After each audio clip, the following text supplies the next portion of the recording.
दोस्तों, आज हम इस वीडियो के माध्यम से पिछली परीक्षा में पूछे गए क्वेश्चन का अध्ययन करेंगे। तो सबसे पहले शुरुआत करते हैं। पहला क्वेश्चन है, शक्ति का मात्रक क्या है? ये यूपीपीएससी क्वेश्चन 2010 में पूछा गया है। तो ऑप्शन ए है हर्ट्ज, बी है वोल्ट और सी है वाट और डी है न्यूट्रॉन। तो इसका सही जवाब है वाट। तो शक्ति का SI मात्रक वाट है जो जूल प्रति सेकेंड के बराबर होता है। चलिए अब अगला क्वेश्चन देखते हैं। अगला क्वेश्चन है, विद्युत शक्ति की इकाई है। ये पूछा गया है बीपीएससी के प्री 2018 में। तो ऑप्शन ए है एम्पियर, ऑप्शन बी है वोल्ट, सी है कूलॉम और डी है वाट। तो इसका सही जवाब क्या होगा दोस्तों? आप लोग कमेंट में बता सकते हो। तो विद्युत शक्ति की इकाई है, विद्युत शक्ति की इकाई है, सही जवाब है इसका वाट। चलिए अब अगला क्वेश्चन बढ़ते हैं। तो तीसरा है, बल का मात्रक क्या है? ये एमपीपीसीएस में प्री 1990 में पूछा गया है। तो बल का मात्रक ऑप्शन ए है फैराडे, बी है फर्मी और सी है न्यूटन और डी है रदरफोर्ड। तो इसका सही जवाब होगा न्यूटन। तो बल का मात्रक है न्यूटन, ऑप्शन सी। अब बल का मात्रक न्यूटन, या ऑप्शन कभी कभी ये भी हो सकता है इसके बदला में किलोग्राम मीटर प्रति सेकेंड भी रह सकता है। तो इसका सही जवाब किलोग्राम मीटर प्रति सेकेंड भी हो सकता है। तो बल बराबर क्या होता है? तो बल बराबर द्रव्यमान गुने त्वरण होता है। चलिए अगला क्वेश्चन देखते हैं, फास्ट करते हैं दोस्तों। कार्य का मात्रक, ये भी पूछा गया यूपीपीसीएस 1996। तो कार्य का मात्रक क्या है? पहला option A joule, B neutron, D watt और डी डाइन। तो कार्य का मात्रक, सही जवाब आप लोग बता सकते हैं कमेंट। कार्य का मात्रक होता है जूल। अब देखिए कार्य क्या है इसका, थोड़ा सा इसके बारे में जान ले। तो कार्य एक अदिश राशि है, इसका मात्रक न्यूटन मीटर है जिसे जूल कहते हैं। और जूल क्या चीज़ का मात्रक है? तो जूल जो है सो ऊर्जा का भी मात्रक है। ध्यान दीजिएगा, कार्य का मात्रक ऑप्शन ए जूल है और ऊर्जा का मात्रक भी जूल है। चलिए आगे क्वेश्चन, अगला क्वेश्चन अब आगे बढ़ते हैं। तो अगला है, आवृत्ति को मापा जाता है। ये बीपीएससी में पूछा गया क्वेश्चन है। तो आवृत्ति को मापा जाता है क्या चीज़ में? ए हर्ट्ज में, बी मीटर प्रति सेकेंड में, सी रेडियन में और डी वाट में। इसका सही जवाब क्या होगा? तो ए हर्ट्ज में आवृत्ति। और इसका डिस्क्रिप्शन देख ले। तो आवृत्ति का SI मात्रक क्या होता है? तो आवृत्ति का SI मात्रक हर्ट्ज होता है। ये भी एक क्वेश्चन बन सकता है, हर्ट्ज से थोड़ा और जान लेते हैं।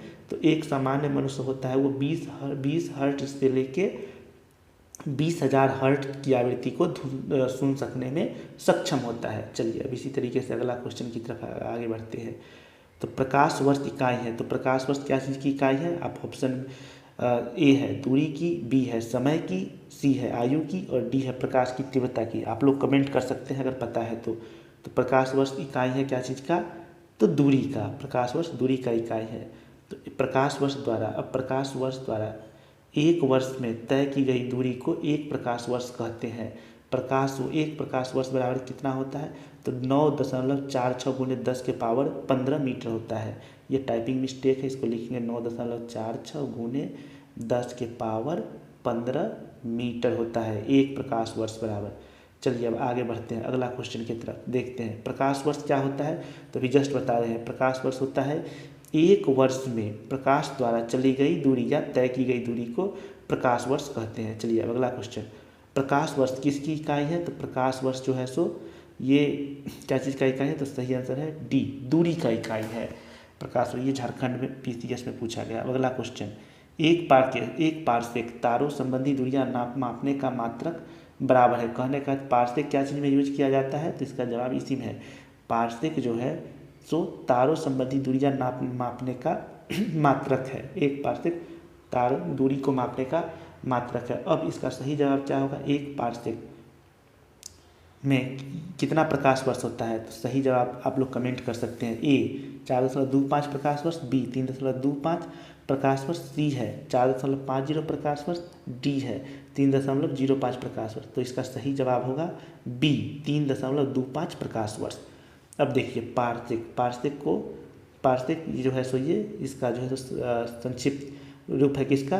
पैरेलैक्टिक सेकेंड का संक्षिप्त रूप है। इसका प्रयोग क्यों किया जाता है? तो इसका प्रयोग लंबी खगोलीय दूरी को व्यक्त करने के संदर्भ में होता है। चलिए अगला क्वेश्चन की तरफ बढ़ते हैं। पार्शिक मात्रक है, अभी जस्ट बताया। तो पार्शिक क्या चीज़ का है, तो दूरी का मात्रक है। अब अगला क्वेश्चन, माप की कौन सी इकाई को 0.39 से गुना करने पर इंच प्राप्त होता है। तो option A millilitre, B centimetre, D C metre और डी डेसीमीटर।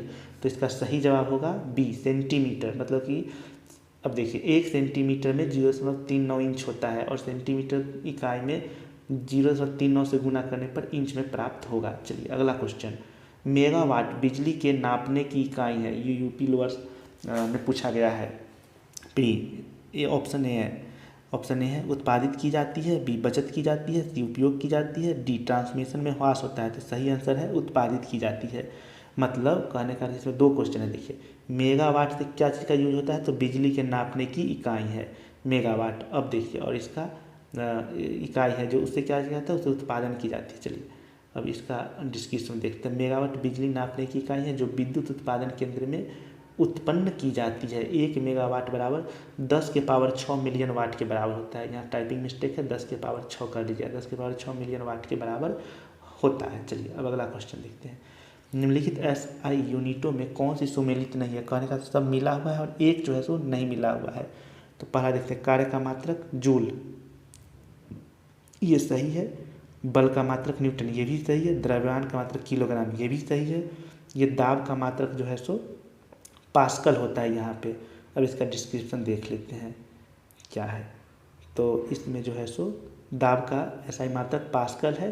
सीजीएस प्रणाली में बल का मात्रक डाइन होता है। अच्छा, डाइन जो होता है सो बल का मात्रक न्यूटन होता है, लेकिन सीजीएस प्रणाली में बल का मात्रक डाइन होता है। अब आगे क्वेश्चन, एंगस्ट्रॉम किसकी इकाई है। तो एंगस्ट्रॉम सही जवाब। एंगस्ट्रॉम जो होता है सो तरंगधैर्घ्य की इकाई होती है। चलिए सही जवाब ए है।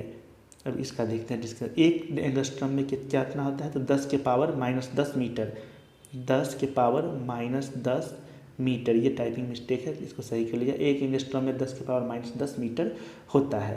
अब आगे बढ़ते हैं, 1 हॉर्स पावर में कितने वाट होते हैं। ए 1000, बी 750, सी 746, डी 748। तो इसका सही जवाब होगा 1 हॉर्स पावर में 746 वाट होता है, ऑप्शन सी। चलिए 746 और 1 वाट में कितना होता है, तो 1 वाट में 1 जूल प्रति सेकेंड होता है। चलिए अब आगे बढ़ते हैं अगला क्वेश्चन की तरफ। ये एमपीपीसीएस में पूछा गया है ये क्वेश्चन। निम्नलिखित में से कौन सी एक ऊष्मा की इकाई नहीं है। तो आंसर होगा डी, इसका आंसर होगा डी। अब देखते हैं सबका व्याख्या देखते हैं इसमें डिस्क्रिप्शन में क्या क्या है। ऊष्मा एक प्रकार की ऊर्जा है जो पदार्थों के मध्य तापांतर को व्यक्त करता है, ताप के अंतर को व्यक्त करता है। इसमें एक स्थान से दूसरे स्थान में स्थानांतरित होती है।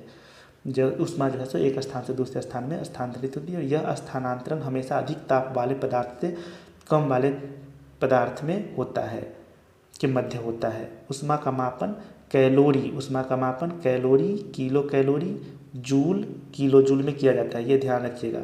ऊष्मा का मापन क्या चीज़ में किया जाता है, तो कैलोरी, किलो कैलोरी, जूल और किलो जूल में किया जाता है। अब देखिए वाट, फिर वाट के बारे में, वाट शक्ति के मापन के लिए प्रयुक्त किया जाता है। वाट क्या चीज़ के लिए किया जाता है, तो शक्ति का मापन जो होता है सो वाट में किया जाता है। और 1 वाट बराबर 1 जूल प्रति सेकेंड होता है। 1 वाट बराबर क्या होता है, 1 जूल प्रति सेकेंड होता है। अब अगला क्वेश्चन, 1 किलोमीटर दूरी का तात्पर्य, ये बीपीएससी 2001 में पूछा गया। तो 1 किलोमीटर में 1000 मीटर होता है, ये तो सभी आदमी जानते हैं। सी 1 किलोमीटर में 1000 मीटर होता है। अब देखते हैं दूरी का मापने का एसआई मात्रक होता है मीटर। दूरी के मापने का एसआई मात्रक क्या होता है, तो मीटर होता है। 1 किलोमीटर 1000 मीटर के बराबर होता है। 1 किलोमीटर 1000 मीटर के बराबर, और 1 मीटर जो होता है तो 100 सेंटीमीटर के बराबर होता है। अगला क्वेश्चन, पास्कल किसकी इकाई है। अब देखिए ये उत्तराखंड वाले पीसीएस में पूछा गया है। तो पास्कल जो है सो दाब की इकाई है। अब देखिए इसका दाब किसे कहते हैं, तो किसी तल के इकाई क्षेत्रफल पर लगने वाले बल को दाब कहते हैं। दाब कैसी राशि है, यही पूछ सकता है। तो दाब एक अदिश राशि है। अब दाब का मात्रक क्या होता है, तो दाब का मात्रक न्यूटन प्रति मीटर स्क्वायर होता है, जिसे पास्कल कहते हैं। अब 1 पास्कल बराबर 1 न्यूटन प्रति मीटर स्क्वायर होता है। अब अगला क्वेश्चन 20, तेल का 1 बैरल कितने लीटर का होता है। ये यूपी पीसीएस में 2009 में पूछा गया है। तो 1 बैरल जो होता है कितने लीटर का, तो 1 बैरल लगभग होता है 100 59 लीटर का होता है। कितने लीटर का होता है? तो सही आंसर है बी, एक बैरल 159 लीटर का होता है। और पूर्व में, इससे पहले जो शुरुआत में पूर्व में तेल का जो है सो मात्रा बैरल में नापा जाता था, और अब इसे घन मीटर में नापा जाता है। ध्यान दीजिएगा, अब इसे घन मीटर में मापा जाता है। तो एक बैरल में 158.9873 लीटर होता है। एक बैरल में घन मीटर में अगर पूछा जाएगा तो 0.158987 घन मीटर होता है। अगर यूएस गैलन में तो एक बैरल में 42 यूएस गैलन होता है। उसी तरीके से एक बैरल में 34.9723 यूके गैलन होता है। दोस्तों आज के लिए इतना ही। 20 क्वेश्चन अगले दिन फिर पूछे गए क्वेश्चन का संकलन करेंगे। अगर वीडियो अच्छा लगे तो लाइक और सब्सक्राइब जरूर करें। धन्यवाद दोस्तों।